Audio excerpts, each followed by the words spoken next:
Hello दोस्तों, नया NFO आ रहा है Motilal Oswal multi cap mutual fund. NFO की डेट है 28 मई से 11 जून के बीच में। तो डिटेल में हम इस फंड है उसको समझेंगे, मल्टी कैप कैटेगरी को समझेंगे, आपके लिए सही है या नहीं है उसको समझने की कोशिश करेंगे। देखिए, इनका जो बेंचमार्क है Nifty 500 multi cap 50-25-25 index TRI है।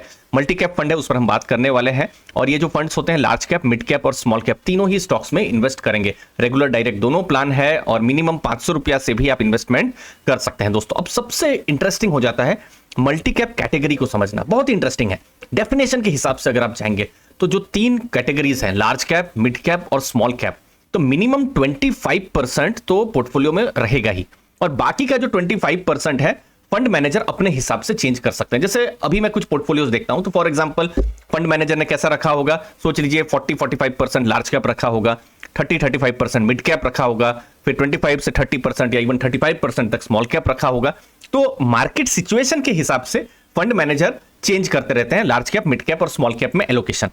अब ये दोनों बाजू जा सकता है। सोच लीजिए मार्केट ऊपर जा रही है, स्मॉल कैप मिड कैप भी दौड़ रहे हैं, तो फिर आपको अच्छा एक एक्सपीरियंस भी मिल सकता है। और सोच लीजिए मार्केट में स्मॉल कैप मिड कैप अच्छा नहीं चल रहे हैं, तो लार्ज कैप है, तो फिर आपको स्टेबिलिटी भी यहां पर मिल सकती है। इसलिए एक इंटरेस्टिंग कैटेगरी हो जाती है। बट यस, सोच लीजिए कोई फंड मैनेजर को ऐसी सिचुएशन आए और बिल्कुल स्मॉल कैप उनको चाहिए ही नहीं, सोच लीजिए 10% चाहिए, लेकिन वो पॉसिबल नहीं है क्योंकि मिनिमम 25% स्मॉल कैप उनको रखना ही है। और सिमिलरली, अगर ये सब हाइपोथेटिकल सिचुएशन बता रहा हूं, सोच लीजिए फंड मैनेजर को बिल्कुल लार्ज कैप चाहिए ही नहीं अपने पोर्टफोलियो में, सिर्फ 10% चाहिए, लेकिन वो भी पॉसिबल नहीं है, मिनिमम 25% रखना पड़ेगा। तो जो फ्लेक्सिबिलिटी है वो थोड़ा सा यहां पर कम रहती है। बट ऑन अदर साइड आपको large cap, mid cap, small cap तीनों का आपको मिक्स मिलेगा। अब लार्ज कैप क्या है? मैच्योर कंपनीज हैं जैसे ITC, Hindustan Unilever, HDFC bank, ICICI bank, Infosys, TCS, Reliance, ये सब जो बड़ी कंपनियां हैं, मैच्योर कंपनीज है, स्टेबल ग्रोथ है, इंस्टीट्यूशनल ओनरशिप ज्यादा है, लार्ज कैप हो गया। मिड कैप, अब देखिए REC, power finance, Bharat electronics एक मिड कैप कंपनी थी, अब वो लार्ज कैप कंपनी बन चुकी है। तो यहां पर वेल्थ क्रिएशन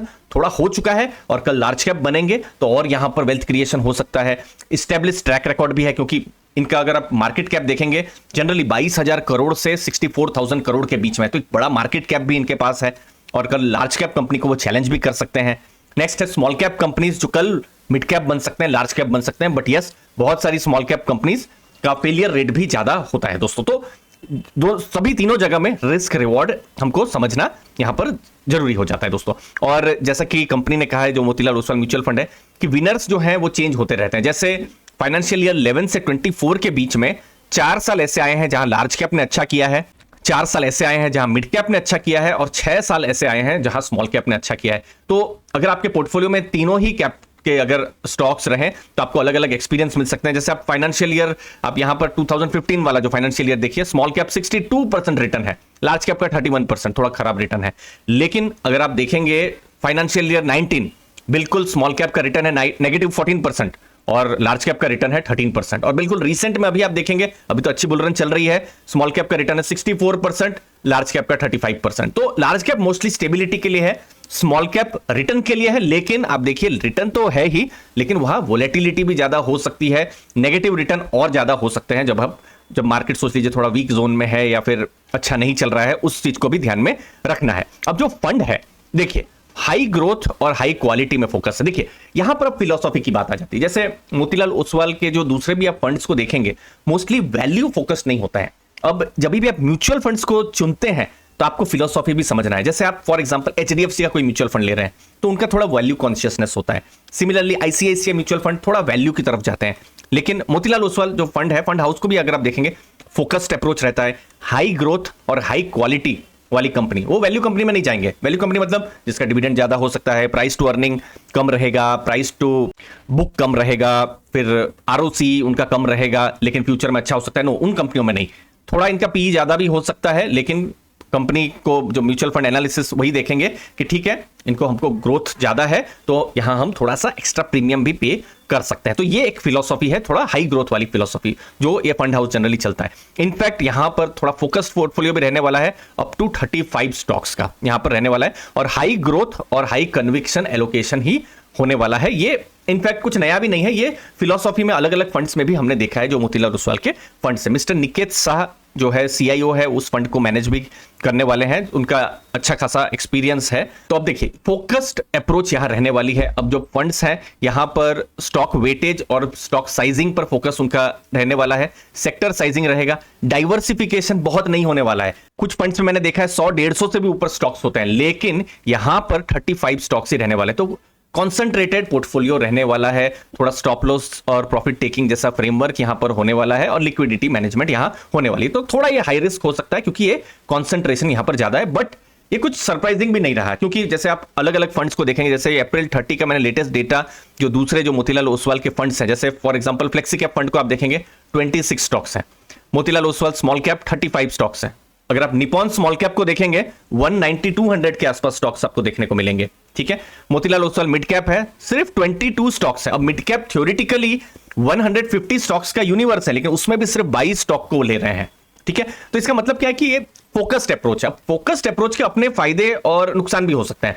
जैसे फायदा क्या हो सकता है कि सोच लीजिए फोकस्ड पोर्टफोलियो है, तो आपने क्या हुआ, हो सकता है पोर्टफोलियो में 5% या 8% वेटेज दिया होगा। अब उससे क्या हो जाएगा, कल अगर वो स्टॉक ने अच्छा किया, वो कंपनी ने हाई ग्रोथ किया, तो फिर एक अच्छा इन्वेस्टिंग एक्सपीरियंस हो सकता है, लेकिन वोलेटिलिटी भी ज्यादा हो सकती है। सोच लीजिए सब कुछ अच्छा हो रहा है, लेकिन कोई एक रिस्क आ गई जो कि शायद फंड मैनेजर के भी कंट्रोल में नहीं है। कुछ भी बिजनेस रिस्क तो आ ही सकती है ना, जब जो फंड मैनेजर के भी कंट्रोल में ना हो सकता है मैनेजमेंट के भी कंट्रोल में ना हो, कोई रेगुलेटरी रिस्क आ गई, तो वैसे केस में खराब और थोड़ा रिस्की एक्सपीरियंस भी हो सकता है। तो ये चीज समझना है, कॉन्सेंट्रेशन पर आपका ज्यादा कॉन्फिडेंस है या आपको डाइवर्सिफाइड पोर्टफोलियो, तो ये आपको समझना है कि आप किस टाइप से इन्वेस्टिंग पर आप ज्यादा कंफर्टेबल है दोस्तों। तो यहां फोकस पोर्टफोलियो रहने वाला है। अब कैसे इन्वेस्टर्स, जैसे सोच लीजिए आप 3 से 7 साल का अगर आप लॉन्ग टर्म होराइजन रख रहे हैं, unique high conviction focused multi cap portfolio, मतलब ऐसे स्टॉक्स जो 30-35 स्टॉक होंगे, लेकिन large cap, mid cap, small cap का एक ऐसा पोर्टफोलियो आप चाहते हैं, तो आप फर्दर स्टडी कर सकते हैं इस फंड में। फिर यहां पर एक और इंटरेस्टिंग चीज है कि जो प्रोमोटर्स हैं वो भी यहां पर स्किन इन द गेम वहां पर इन्वेस्ट कर रहे हैं।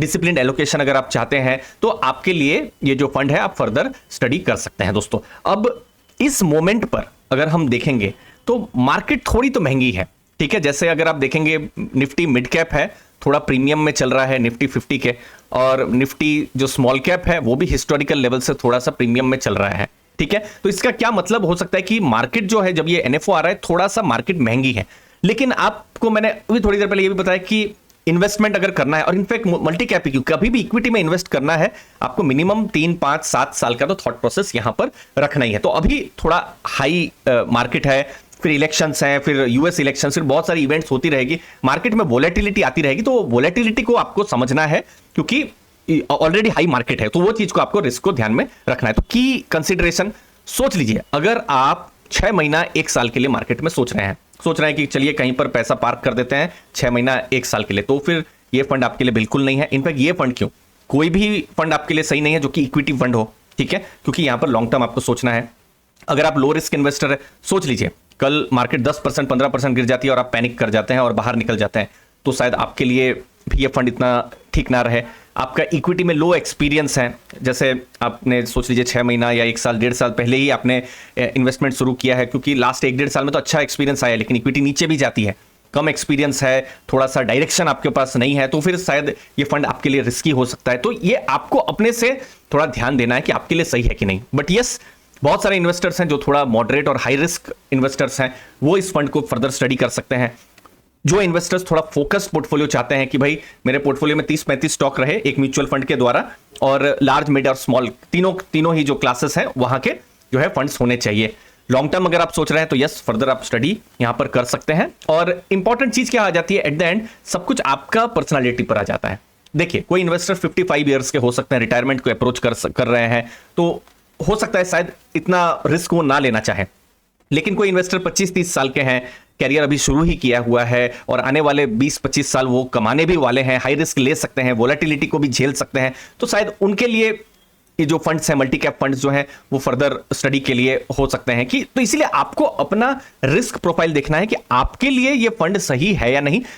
जो मोतीलाल ओसवाल फंड है वो फिर सेकेंडरी हो जाता है। पहले आप देखिए कि multi cap as a category आपके लिए सही है या नहीं। तो इसीलिए थोड़ा सा अगर आपके पास एक्सपीरियंस हो इक्विटीज का तो आपको हेल्प यहां पर जरूर करेगा। बाकी यहां पर जो फिलोसॉफी थोड़ा हाई ग्रोथ की रहने वाली है, फोकस्ड इन्वेस्टिंग की यहां फिलोसॉफी रहने वाली है, तो थोड़ी सी वॉलेटिलिटी इस फंड में एक्सपेक्टेड है। और हमने देखा भी है जो दूसरे फंड्स हैं वहां पर थोड़ा ज्यादा था, तो वॉलेटिलिटी यहां थोड़ा ओकेजनली हो सकता है ज्यादा आपको देखने को मिलेगी दोस्तों। लेकिन फंड हाउस का हमने हिस्ट्री भी देखा है कि हाई रिस्क के साथ साथ हाई रिटर्न्स भी हमको अलग अलग जो फंड्स हैं वहां पर देखने को मिले हैं। तो आपको अपना पोर्टफोलियो को डाइवर्सिफाइड रखना है और देखना है कि आपके डाइवर्सिफाइड पोर्टफोलियो में ये जो फंड है वो कहीं पर फिट बैठ रहा है या नहीं बैठ रहा है दोस्तों। लास्ट में इन्वेस्टिंग हमेशा गोल बेस्ड होनी चाहिए और गोल बेस्ड इन्वेस्टिंग पर मेरा फोकस रहता है। और मैं इतना समझता हूं कि सभी इन्वेस्टर का different investment requirement, goals, risk appetite, demographics हैं।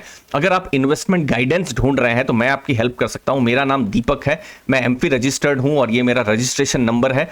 पास्ट में मैं एक एक्स वेल्थ मैनेजर और बैंकर रह चुका हूं। एचडीएफसी बैंक में मैंने काम किया है, आनंद राठी और एलारा कैपिटल जैसी कंपनियों में मैंने काम किया है, बहुत सारे एचएनआई पोर्टफोलियोज मैनेज किया है और अभी भी बहुत सारे क्लाइंट्स को मैं मैनेज कर रहा हूं। और इतना मैं समझता हूं हर इन्वेस्टर यूनिक है, अलग है और सबके लिए स्मार्ट क्यूरेटेड पोर्टफोलियो प्लान होना चाहिए। तो यहां पर मैं आपकी हेल्प कर सकता हूं स्मार्ट क्यूरेटेड प्लान बनाने में। गूगल फॉर्म की लिंक मैंने दी हुई है डिस्क्रिप्शन बॉक्स में और मैं एक free personalised mutual fund consultation जो गोल प्लानिंग के लिए मैं प्रोवाइड कर रहा हूं। आप गूगल फॉर्म से गूगल फॉर्म भर कर मीटिंग को शेड्यूल कर सकते हैं। मैं या मेरी टीम में से कोई 3 दिन के अंदर आपको रीच करेगा। तो जो भविष्य के आपके गोल्स हैं, हो सकता है रिटायरमेंट का गोल या बच्चों का एजुकेशन या बच्चों का मैरिज या फिर 3 साल या 5 साल के बाद सोच लीजिए आपको फॉरेन वेकेशन जाना है, जो छोटे गोल्स होते हैं, या 5 साल के बाद घर लेना है, 2 साल के बाद कार लेनी है, इन सब गोल्स को कैसे म्यूचुअल फंड्स के द्वारा आप स्मार्टली अचीव कर सकें, इस पर मैं आपकी हेल्प कर सकता हूं प्रॉपर प्लानिंग के साथ। आपकी जितनी भी इंफॉर्मेशन है सभी कॉन्फिडेंशियल रखी जाएगी। डिस्क्रिप्शन में आप चेक कर सकते हैं गूगल फॉर्म की लिंक। मुझे उम्मीद आपको वैल्यू मिली होगी। धन्यवाद आपके समय के लिए। थैंक यू दोस्तों।